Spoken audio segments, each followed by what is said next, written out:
છે કાઈ રોજ ઢીચીને આયલા આવે, શરમ નથી આવતી? હું છે હે હું છે કેમ તારું મોઢું હાલવા મળ્યું છે હે? તને કહું મારું મોટું હાલે છે, પણ તમારું રોજ મોટું હાલે છે એનું હું? એનું આ સમજે હાલ નીકળ હાલ બસ હાલે નીકળ ક્યાંથી મારી જિંદગીમાં આવી કામ હો મોટા ખબર પડે તમારા દીકરા રોજ દારૂ ઢીચીને આયલા આવે ને મને મારે. આના કરતા તો એકવાર મારી નાખે તો સારું. આને પણ ખરી કરી છે, મારે જ એને સીધો કરવો પડશે.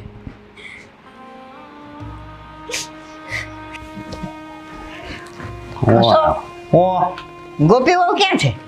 આમ ક્યાંક મરી છે, મને શું ખબર. ગોપી હા બા. આલે આ કાગળિયા. આ શેના કાગળ છે બા?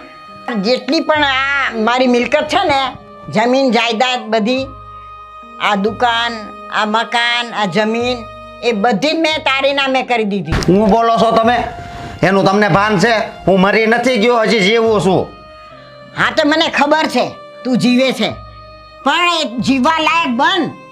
આ પ્રોપર્ટી બધી તારે જોઈતી હોય ને તો એના લાયક બનવું પડે તારે.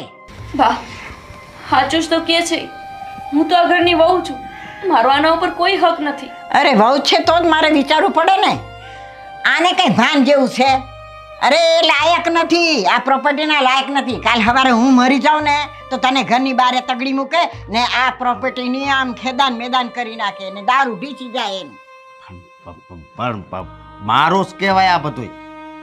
અશોક, જો તમે વડવાઓની મિલકત હાંચવી શકો એમ ન હોય ને તો બાની વાત એ સાચી જ છે. તમને આ મિલકત મળવી ન જોઈએ. બા તમે ચિંતા ન કરો, હું તમારી આ મિલકતની બરાબર રીતે માવજત કરીશ.